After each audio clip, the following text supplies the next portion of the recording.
Hay pueblos en México que el mapa oficial reconoce con un nombre y unas coordenadas y un número de habitantes. Pero hay otra versión de esos pueblos. La versión que existe en la memoria de los que crecieron ahí y que nunca termina de encajar con los números y los nombres oficiales.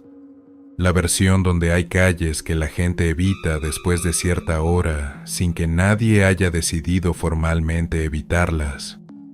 Donde hay casas abandonadas que llevan décadas abandonadas y que nadie compra aunque el precio sea ridículo.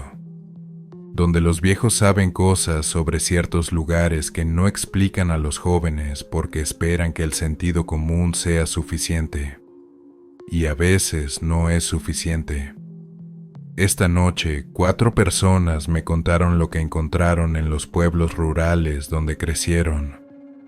4 historias de 4 lugares distintos.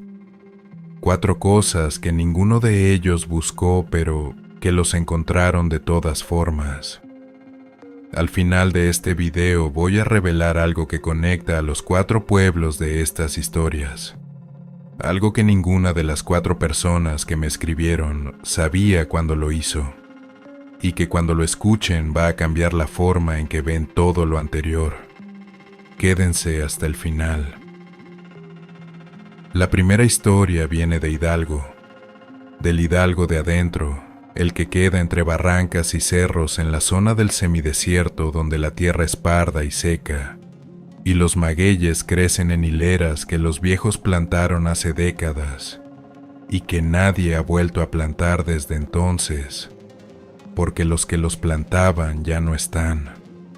Una región donde los pueblos quedan separados unos de otros por distancias que, en temporada de lluvias, se vuelven todavía más grandes porque los caminos de terracería se ponen intransitables y cada comunidad queda sola con sus propios asuntos durante días.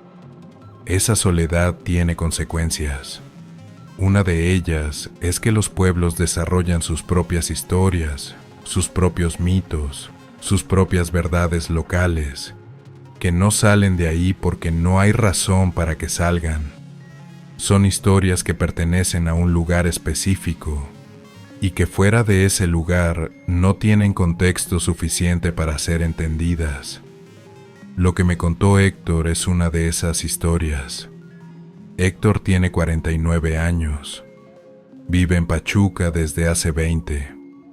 Trabaja en el sector de la construcción, tiene 3 hijos, lleva una vida que desde afuera parece completamente ordinaria. Pero creció en un pueblo de la Barranca en Hidalgo. Y hay una cosa de ese pueblo que nunca ha podido dejar de cargar aunque hayan pasado 2 décadas desde que se fue. Me escribió un miércoles por la tarde con un correo que era más largo que la mayoría que recibo, muy detallado, con la precisión de alguien que ha pensado muchas veces en cómo contar algo y que finalmente decidió simplemente contarlo todo sin editar. Al principio del correo me dijo: lo que voy a describir no lo vi yo directamente. Lo vi a través de los ojos de mi abuelo, que fue el que lo vivió, y que me lo contó una sola vez cuando yo tenía 12 años y él tenía 82. Murió 4 años después sin haber vuelto a mencionarlo. Pero yo tengo grabada esa conversación con una claridad que ninguna otra conversación de mi infancia tiene. El abuelo de Héctor se llamaba Leopoldo. Nació en ese pueblo de la Barranca en Hidalgo a principios del siglo XX y vivió ahí toda su vida, salvo un periodo de varios años, en que fue a trabajar a la Ciudad de México cuando era joven, y del que siempre habló con la ambigüedad de alguien que no está seguro de si esa experiencia fue buena o mala. Lo que Leopoldo le contó a Héctor cuando éste tenía 12 años era una historia de cuando Leopoldo tenía aproximadamente 35. Así que ocurrió alrededor de la mitad del siglo pasado, en una época en que ese pueblo tenía más habitantes de los que tiene ahora, y en que ciertas actividades que hoy serían impensables eran parte del funcionamiento normal de la comunidad.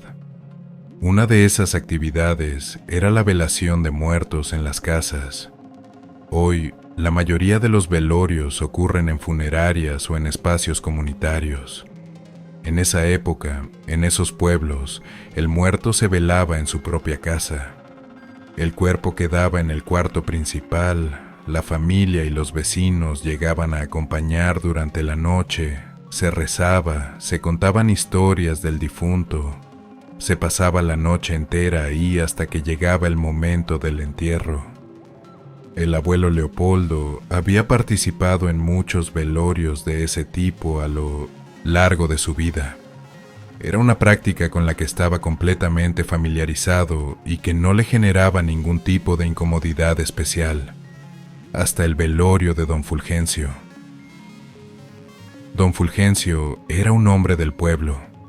Había vivido ahí toda su vida, era conocido de todos, y había muerto de una enfermedad que lo fue consumiendo durante meses hasta que una noche de noviembre simplemente no se despertó.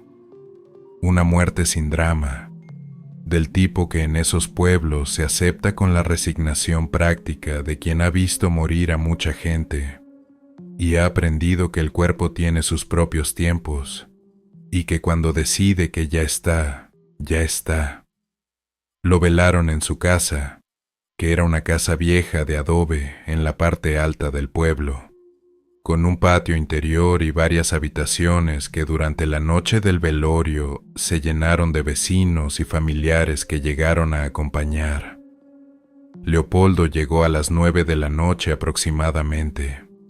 Se instaló en el patio con otros hombres del pueblo. Se rezó el rosario. Se habló de don Fulgencio, de sus años jóvenes, de las cosas que había hecho y las que había dejado sin hacer. El tipo de conversación que se tiene en esas noches y que es a la vez un homenaje y una forma de mantener despierto al que está cansado. Cerca de las 12 de la noche, Leopoldo fue al cuarto donde estaba el cuerpo. Quería hacer una última oración antes de quedarse dormido en el patio como hacían los hombres cuando el velorio se extendía hasta el amanecer. Entró al cuarto. Había 4 o 5 mujeres rezando en voz baja alrededor del cuerpo. Velas encendidas. El olor específico de los velorios que cualquiera que haya estado en uno reconoce y que no se parece a ningún otro olor.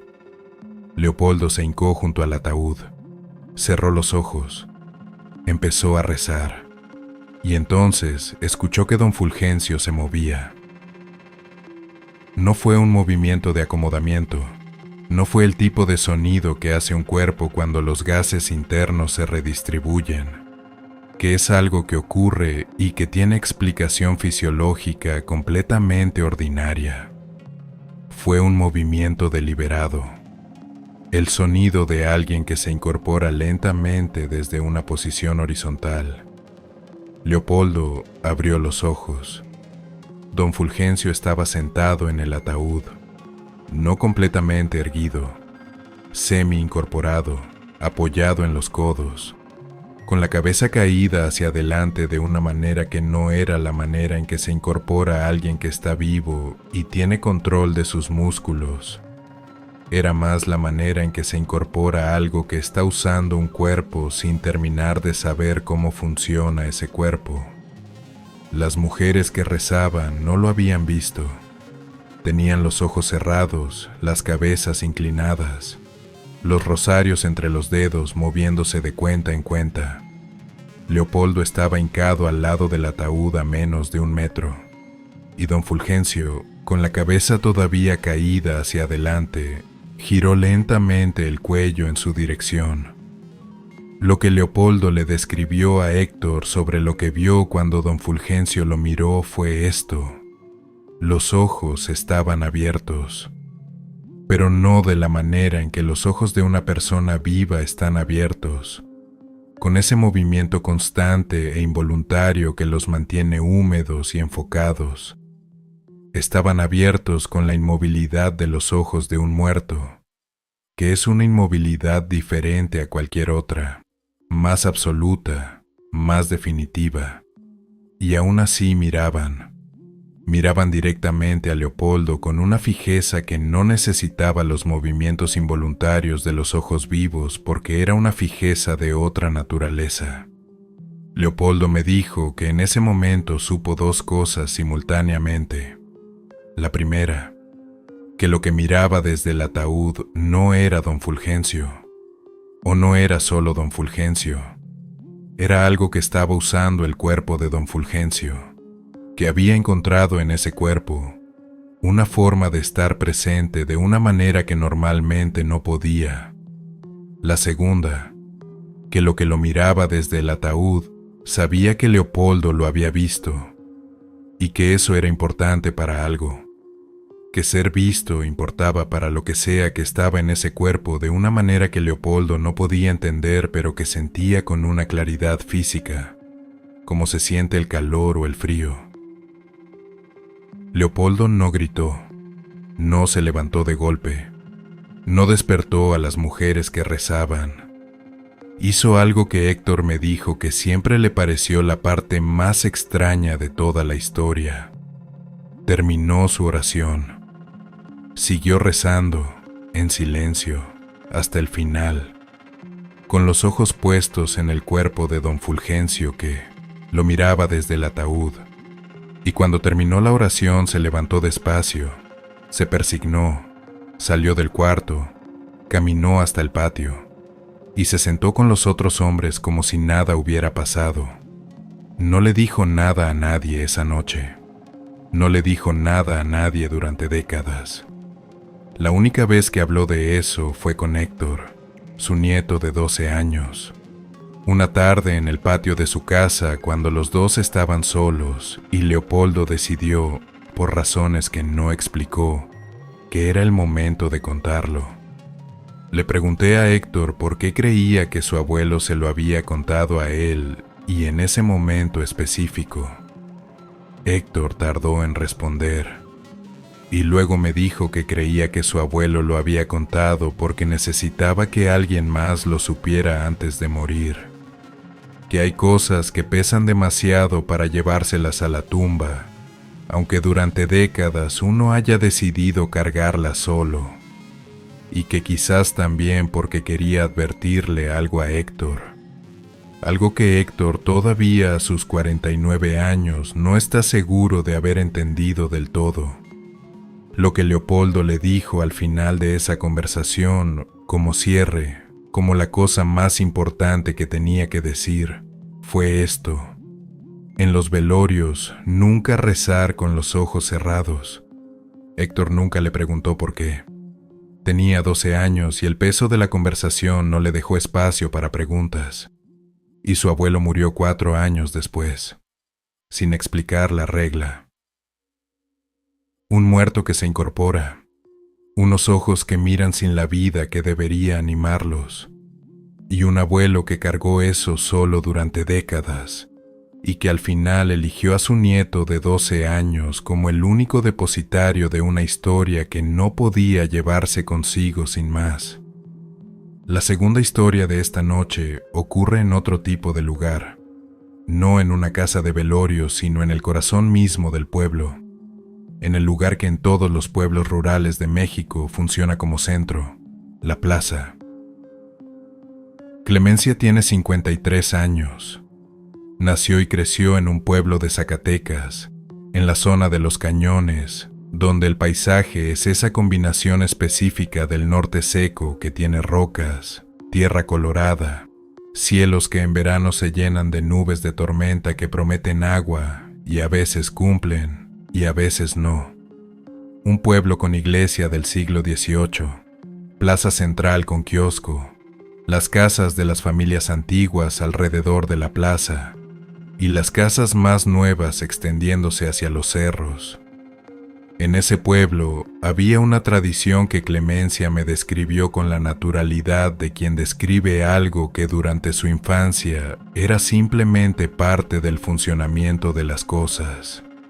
Los sábados por la noche, cuando el clima lo permitía, la gente salía a la plaza, no para ningún evento especial, no para ninguna celebración particular, simplemente salía. Las familias, los jóvenes, los viejos. Era la manera en que ese pueblo se recordaba a sí mismo que era una comunidad y no solo un conjunto de casas separadas por calles. Clemencia creció con esa tradición y la amó. Era el momento de la semana que más esperaba cuando era niña.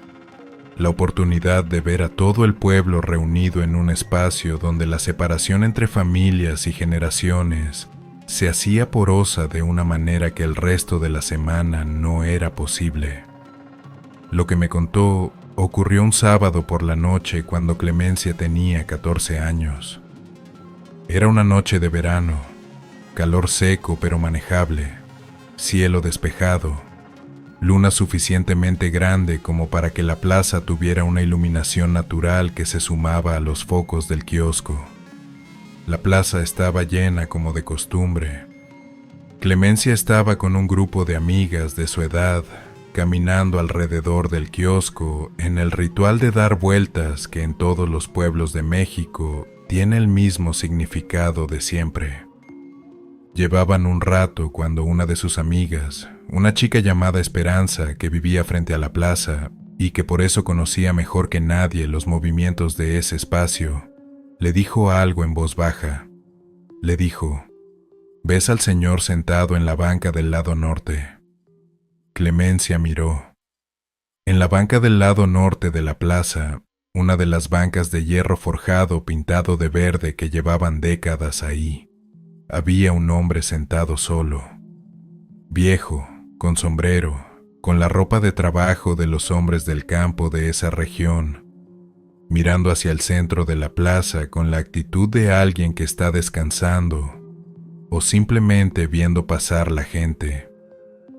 Clemencia le dijo a Esperanza que sí, que lo veía, y le preguntó qué tenía de particular. Esperanza le dijo: «Lleva 3 sábados sentado en esa misma banca, siempre en el mismo lugar, siempre solo, siempre mirando hacia el mismo punto, y nunca lo he visto llegar ni lo he visto irse». Clemencia no lo conocía, y en un pueblo de ese tamaño, donde todo el mundo se conoce de toda la vida, no conocer a alguien era en sí mismo una información. Le preguntó a Esperanza si sabía quién era.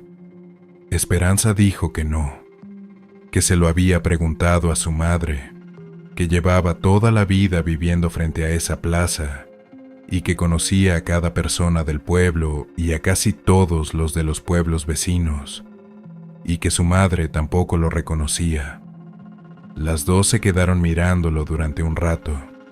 El hombre no cambió de posición. No giró la cabeza hacia ellas, aunque las dos lo estaban mirando con bastante descaro desde una distancia de unos 15 metros. Siguió con la vista puesta en ese punto del centro de la plaza, con esa quietud particular de alguien que está en un lugar donde lleva mucho tiempo y cuya presencia en ese lugar no requiere ningún esfuerzo adicional. Clemencia decidió acercarse. Esperanza le agarró el brazo y le dijo que no. Clemencia le preguntó por qué. Esperanza le dijo que su madre le había dicho que no se acercara, que lo había visto los 3 sábados anteriores y que desde el primero le había dicho a Esperanza que se mantuviera lejos de esa banca, sin explicar más. Clemencia no se acercó esa noche, pero durante el resto de la velada no pudo dejar de mirar hacia la banca del lado norte. El hombre estuvo ahí durante toda la noche. Cuando la gente empezó a dispersarse y la plaza fue quedándose vacía, él siguió en su lugar. Cuando ya casi no había nadie más, cuando Clemencia se fue a su casa con sus padres, pasó por última vez la vista hacia esa banca. El hombre seguía ahí. Le pregunté a Clemencia qué pasó el sábado siguiente, si el hombre volvió. Me dijo que sí, que siguió ahí todos los sábados durante el resto de ese verano. siempre en la misma banca, siempre solo, siempre mirando hacia el mismo punto, siempre sin que nadie lo viera llegar ni irse. Y luego, un sábado de septiembre, cuando el verano ya se estaba acabando y las noches empezaban a tener ese frío inicial que en esa zona anuncia que el otoño viene, no estaba. No volvió ese sábado. No volvió el siguiente. Simplemente dejó de estar.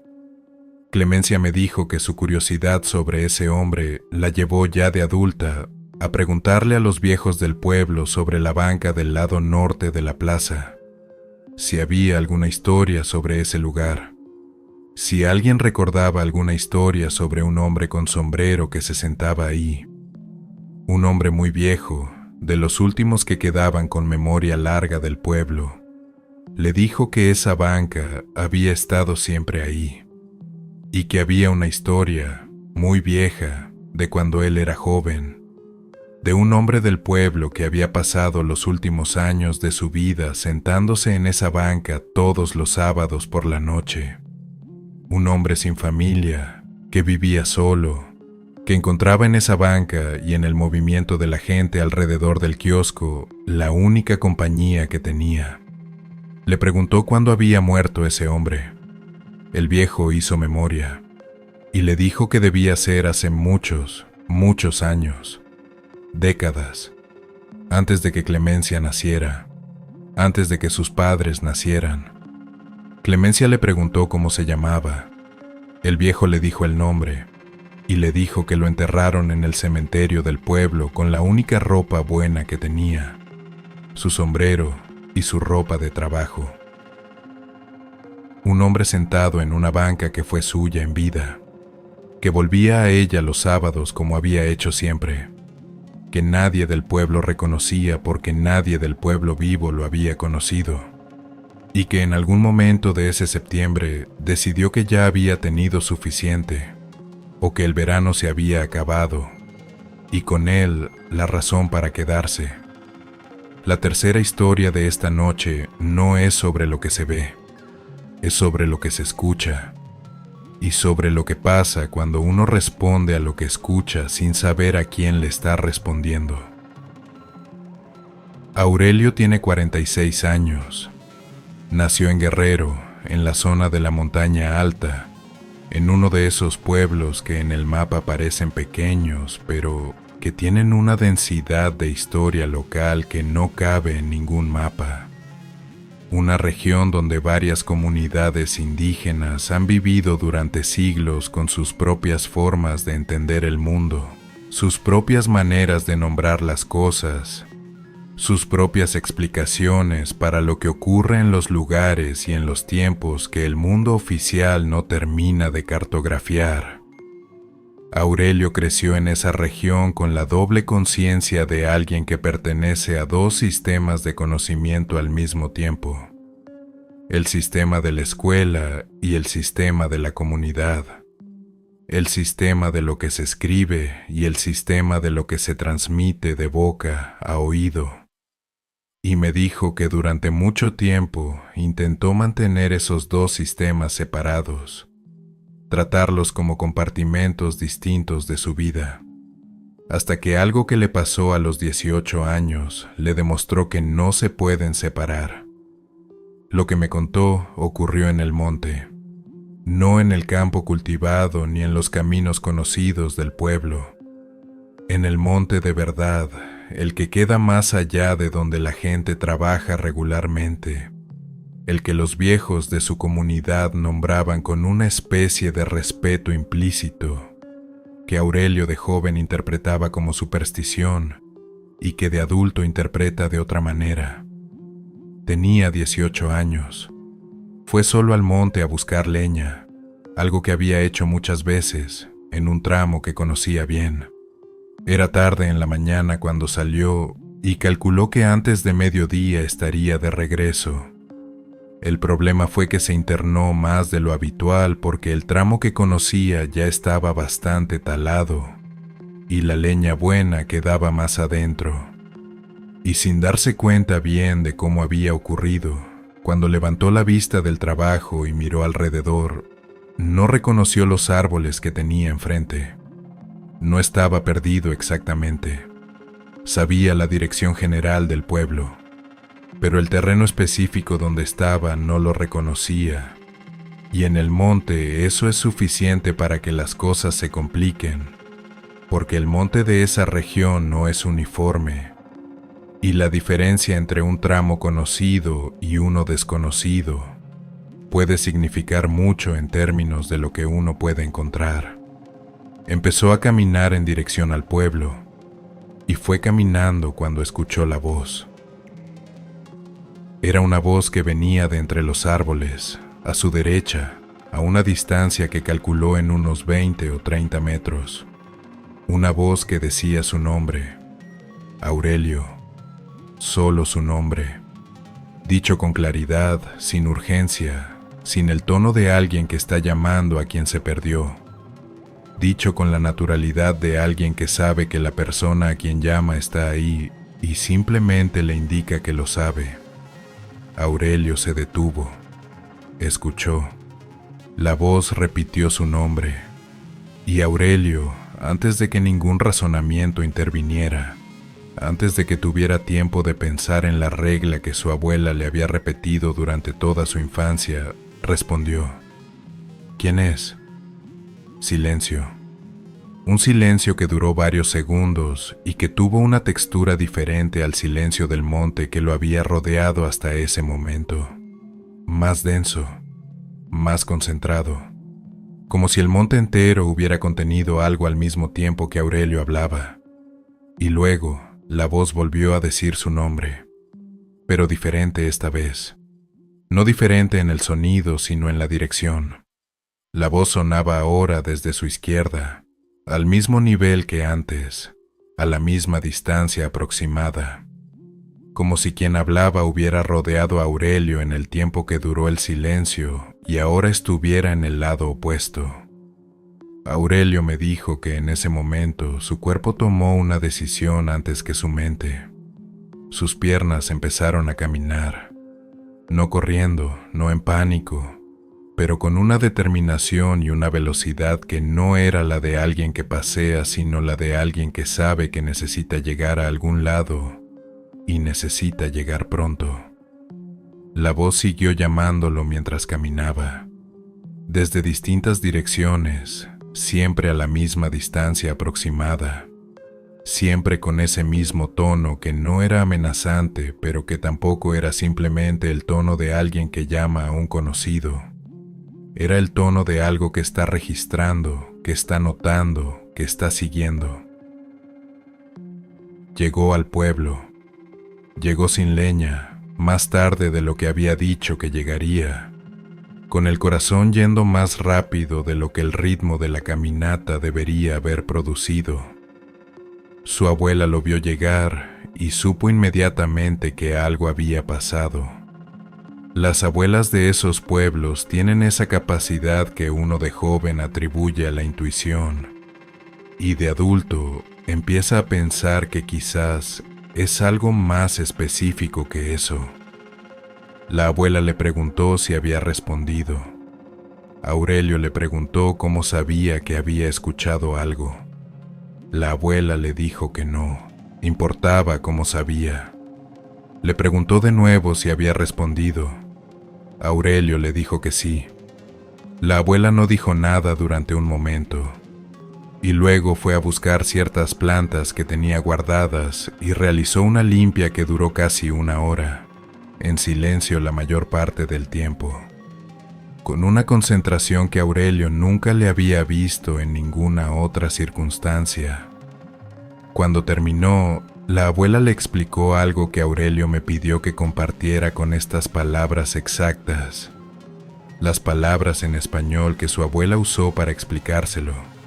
Le dijo: en el monte hay cosas que aprenden los nombres de la gente que pasa, y cuando los llaman y la gente responde, eso les da permiso, no para hacerle daño necesariamente, sino para seguir, para saber dónde estás siempre, para acompañarte aunque no lo sepas. Aurelio le preguntó si eso era malo. Su abuela tardó. y le dijo que depende de qué tipo de cosa fuera la que había aprendido su nombre, que había tipos que simplemente seguían y nunca hacían nada más, y había tipos que con el tiempo querían más que solo seguir. Aurelio le preguntó en cuál categoría estaba la que lo había llamado en el monte. Su abuela le dijo que la limpia era para que no hubiera necesidad de averiguarlo. Aurelio tiene 46 años. Vive en la Ciudad de México desde hace muchos. Va al pueblo de su infancia 2 o 3 veces al año. Y cada vez que va, si tiene que ir al monte por cualquier razón, lleva a alguien con él. Nunca va solo. Y si escucha su nombre, no responde. Un nombre que se aprende en el monte. Una respuesta que da permiso para algo. Y una abuela que supo antes de que Aurelio dijera nada que algo había pasado. La cuarta y última historia de esta noche es la más larga, la más difícil de contar en el sentido en que implica más personas, más tiempo, más capas. Es la historia de algo que no pasó en una noche sino durante años, y que cuando la persona que me escribió finalmente entendió lo que había estado pasando todo ese tiempo, lo que sintió no fue miedo, sino algo más complicado que el miedo. Sintió que había estado viviendo en la mitad de algo sin saber que la otra mitad existía. Remedios tiene 58 años. Nació en Oaxaca, en la región de La Cañada, en un pueblo que tiene una historia que se cuenta en 2 idiomas y que dependiendo de cuál de los dos uses, tiene versiones ligeramente distintas de los mismos eventos. Creció con esa dualidad como parte natural de las cosas, con el español para el mundo oficial y otra lengua para el mundo de adentro, para la familia, para los momentos donde el español no alcanzaba. La historia que me contó abarca casi 10 años de su vida, de los 15 a los 24, cuando vivió en la casa de sus padres en ese pueblo antes de irse a la ciudad. Son 10 años de pequeñas cosas que solas no significaban nada, pero que juntas formaban un patrón que Remedios solo pudo ver completo mucho después, cuando tuvo suficiente distancia para mirarlo todo de una vez. Me dijo: si te cuento solo una de las cosas que pasaron, te va a parecer que estoy exagerando algo sin importancia. Tengo que contarte todas para que entiendas lo que yo entendí. Me contó todas. La primera cosa ocurrió cuando Remedios tenía 15 años. Era de noche, estaba en su cuarto haciendo tarea, y por la ventana que daba al patio interior de la casa vio una luz que no debería estar ahí. No una luz grande ni amenazante.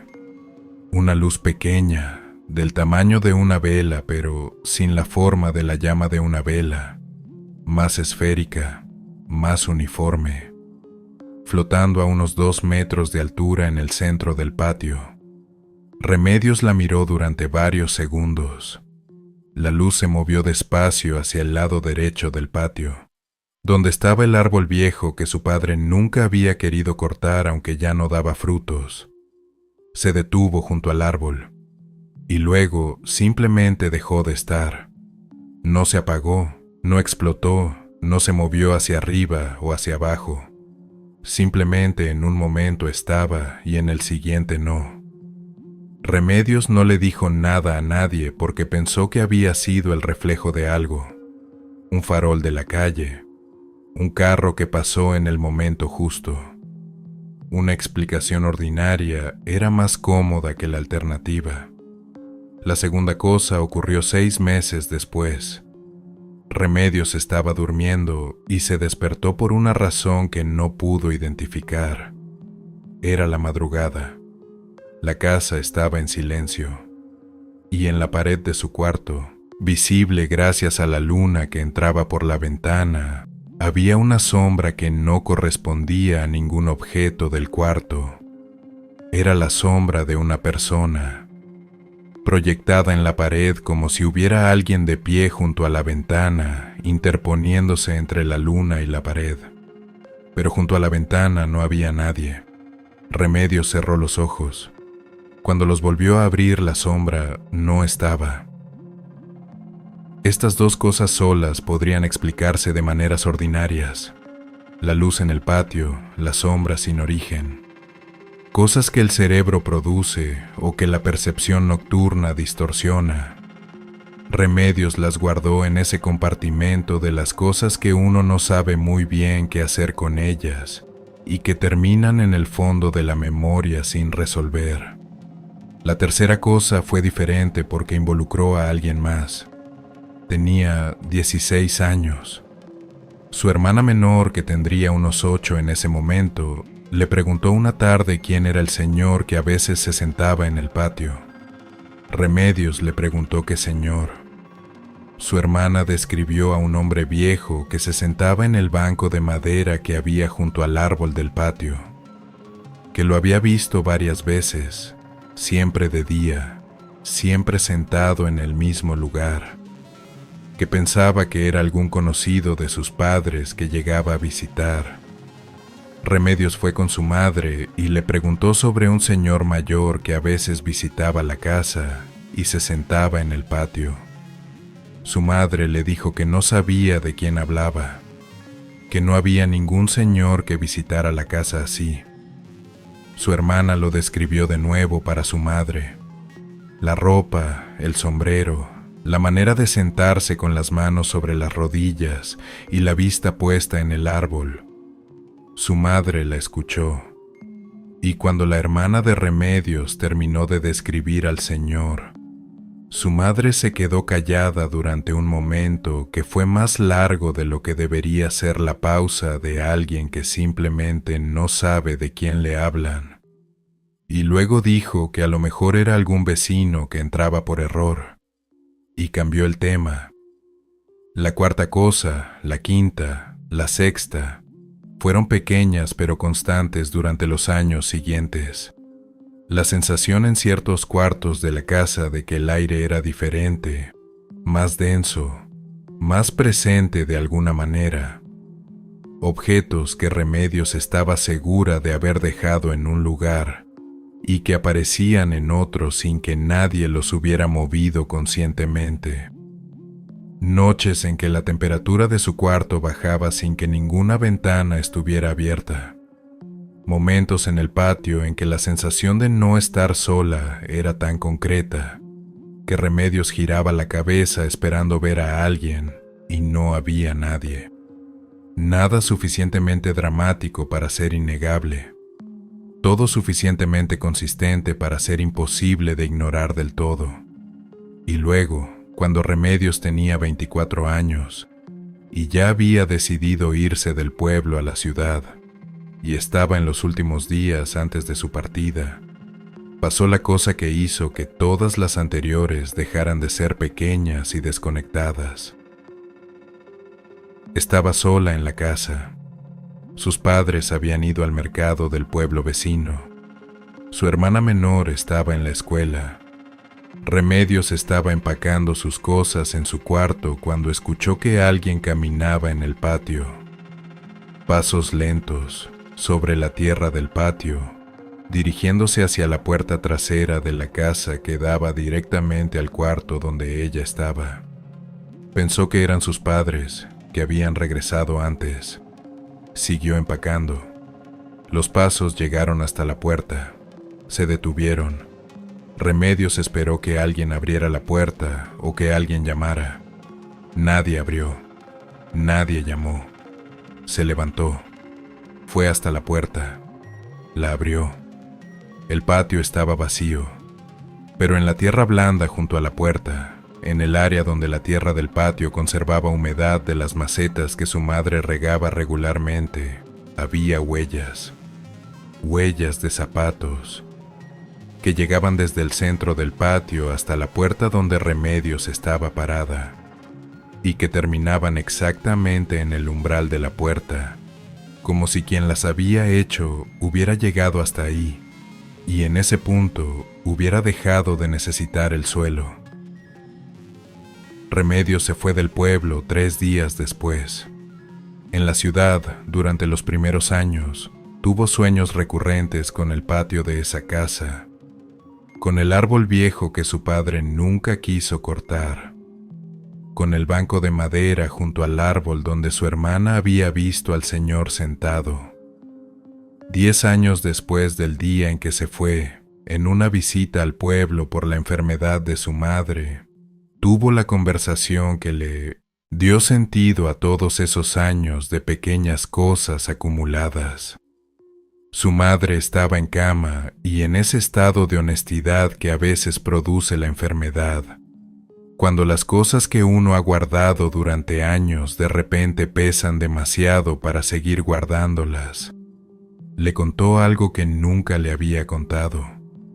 Le contó que la casa donde crecieron había pertenecido antes a un hombre solo, sin familia, que había muerto en esa casa hace mucho tiempo, que cuando los padres de Remedios la compraron, varios vecinos los advirtieron de que ese hombre era de los que se quedaban, que no todos los muertos se van, y que ese en particular era conocido por quedarse en los lugares donde había vivido. Remedios le preguntó a su madre por qué nunca les había dicho nada.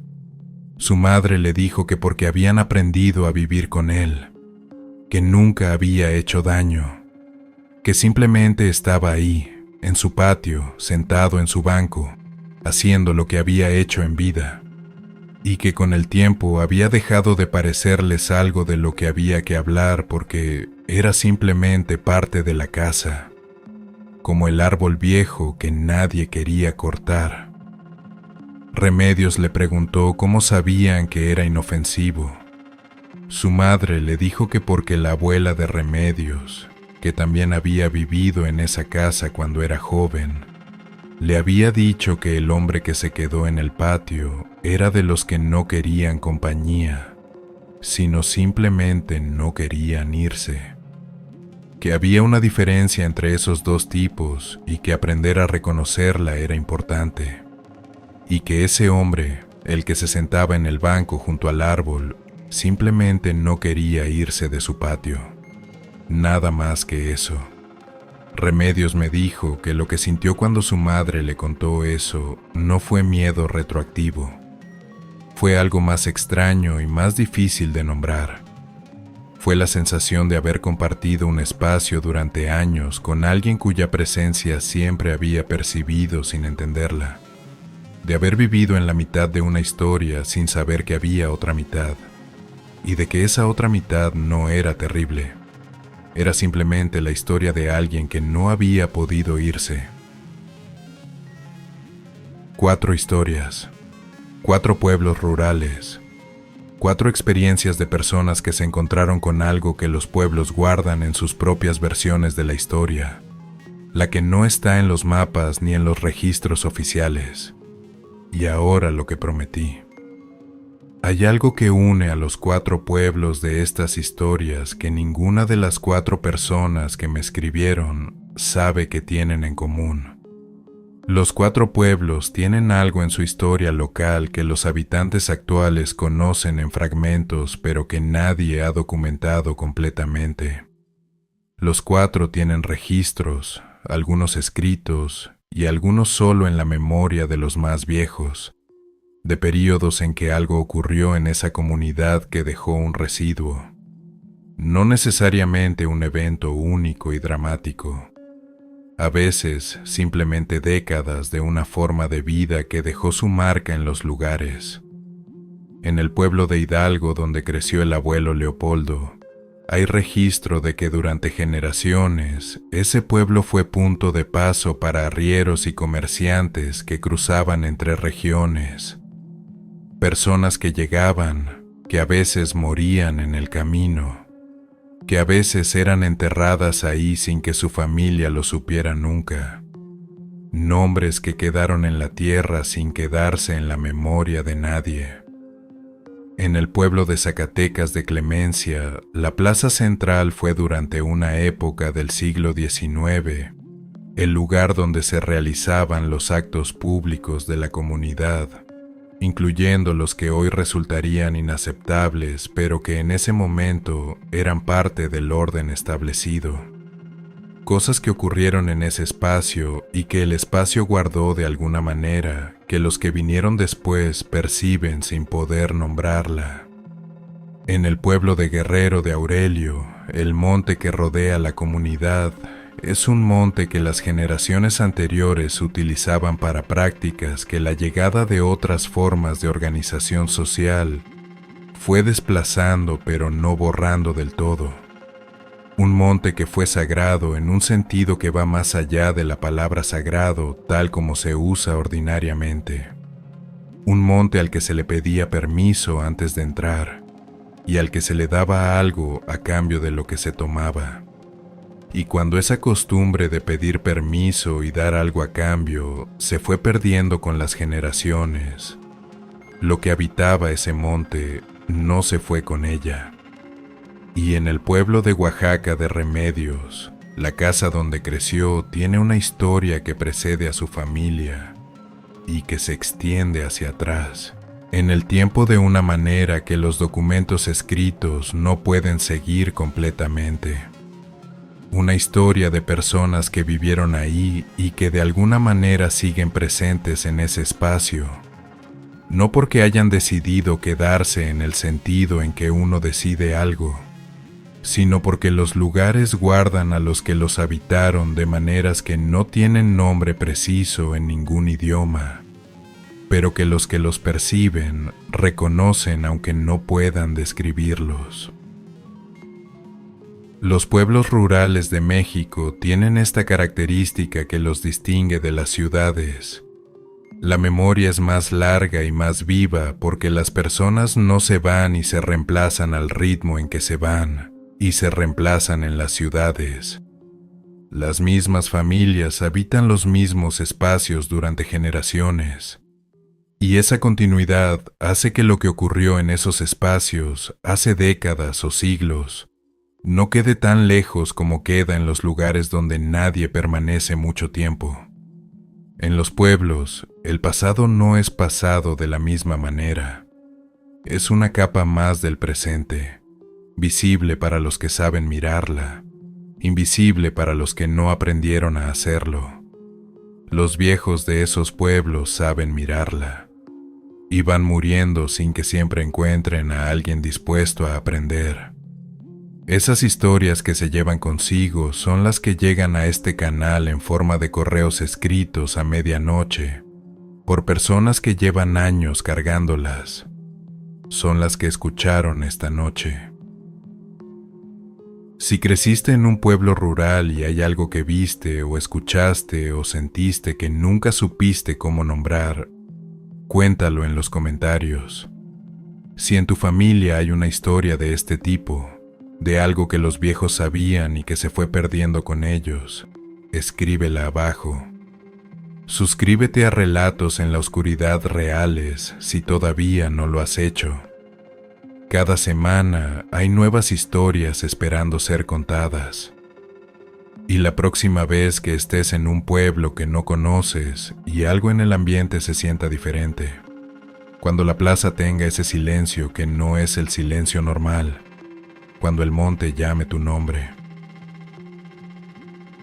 Recuerda que los lugares tienen memoria más larga que las personas y que a veces lo que recuerdan todavía está ahí, esperando que alguien lo reconozca